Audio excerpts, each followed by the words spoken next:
دا کوټه موږ هلته پورې کوټه کې ناست وو چې دلته یو ماشوم تیلی بل کړی او بس دا کوټه ترې سوه چې رالو ټوله ختمه وه بستره او هر څه پکې اوس ټول سوي وه بیا مو څه وکړه بستره کوم ځای نه راوړه یا بستره دلته یو بل چا واده کړې وه او یو څو د کورو هغه ورکړي وي اوس دپاره چې در سره مرسته وشوه بیا بیا بېرته راکړې موږ سره د اوس همدې کې اوسېږو او دا کوټې چت بیخي خراب کړ دا د اوسېدو نه ده چې موږ سره داسې مرسته وشي چې دا کوټه پرې جوړه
اور چې بلیږي لوګې تخیجي دا به لوګې لمبې زما د زړه نزینا اور ته هجرا خاورې کړم چاته نارې کړم چاته وکړم فریادونه انتها نه ده او ابتدا ده انجام په خیر چې انتها به څنګه وینا.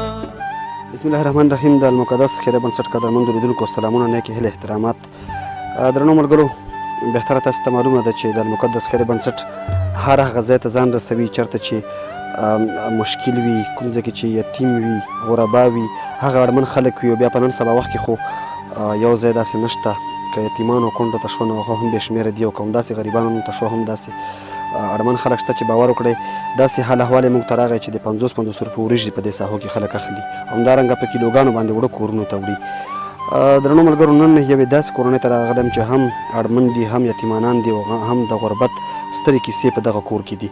څو ورځې مخکې موږ دې کورنۍ ته راغلو، یو ګاونډي راته زنګ ووهلو چې دغه یتیمانان چې زما په څنګ کې درېدلي دي د دوی پلار وفات شوی دی، په دغه کوټه کې اوسېږي. تاسې کوټه بهتره ولیده.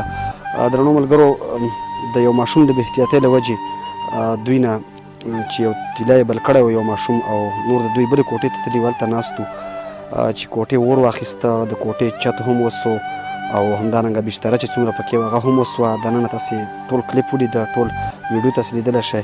موږ د دې ماشومانو د کوټې هغه تصویران شیر کړل. د بهر هیواد یعنې د سعودي عربستان نه یو ورور 15,000 افغانۍ مرسته وکړه. موږ دغه مرسته دوی ته د بسترې دپاره راوړې وه چې بستره ورته په واخلو، خو چې د دوی نه معلومات وکړو نو دوی ویل چې د بسترې واده یو بل ورور کړې ده، یو نورو 2 ورونو د بسترې واده کړې ده، او موږ کره بېګاله د خوراک دپاره هېڅ نشته، موږ ته خوراکي توکي پرې راوړه. نو ورونو که موږ وګورو که بستره هم ورته نورونه واخلي یا به یو 2 توشکه، یو 2 بړستنې وي. دا ماشومان چې دي تقریبا د فامیل نه به وروسته تاسو خبر شئ، دې سره غږېږم، خو خوراکي توکي چې دا مو رامخکې کړل، همدارنګه د کوټې چت تاسې ولیده، دا کوټه بیخي ختمه ده، دا باید دوی راوسپړي، ځکه په دې کې هېڅ مرمت هم نه کېږي. باڼه سې مکمل هغه ماتې ډاګې پکې تاسو ولیدې، یوازې یو تیر دی پکې. نو که هغه ورونه چې په بهر هېواد کې یستی، څرنګه چې مو د دغې ماشومانو لاسنیوی وکړو، دغه خوراکي توکي ستاسې په مرسته راغلل، دغسې راسره د دې کوټې په رغېدو کې، د دې په چت په جوړېدو کې، یعنې باید دې ته یو نوې کوټه جوړه شي. نو په هر هېواد کې چې ملګري یاستئ، که هېواد دننه یاستئ او شتمن خلک یاستئ، څوک چې هم زموږ دغه ویډیو ګوري، باید په دغه برخه کې راسره مرسته وکړئ. ستاسې په مرسته باندې د دغسې یتیمانانو په مخ باندې مسکاګانې راغلي دي. هغه ورونه چې مرسته یې کړې ده ژوندي دې اوسي، او باید نورې مرستې هم د دغسې کورنۍ دپاره زموږ سره تاسو اسماعیل د کوټه څنګه وسوه؟ دا کوټه موږ هلته پورې کوټه کې ناست وو چې دلته یو ماشوم تیلی بل کړی و، بس دا کوټه ترې څه وه چې رالو ټوله ختمه وه.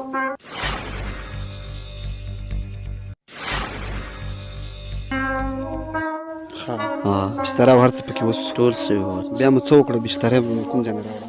یا بستره دلته یو بل چا واده کړې وه او یو څو د کوروغ ورکړي وي اوس دپاره چې در سره مرسته وشوه بیا بې بېرته راکړې. موږ سره د اوس همدې کې اوسېږو او دا کوټې چت بیخي خراب کړه. دا د اوسېدو نه ده چې موږ سره داسې مرسته وشي چې دا کوټه پې جوړه.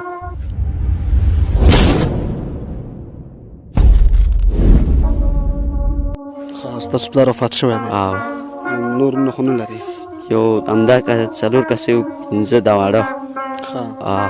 نور خو غټ د مزدورۍ نه لري؟ نه بل داسې نشته.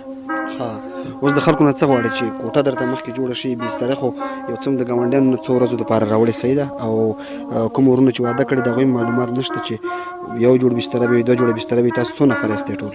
موږ فامیل 9 کسه یو چې موږ دا بستره خو داسې وعدې خلک کړي دي چې درکوي، خو موږ ته چې د بسترې نه مخکې دا کوټه جوړه شي خبرې.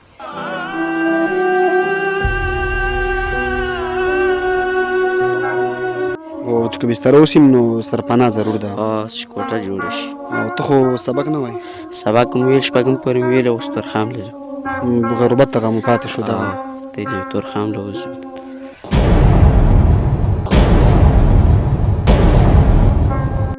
تورخم کې څه کار کړي؟ ویلچر چلو. ویلچر چلو؟ هغې کې څو روپۍ ګټې؟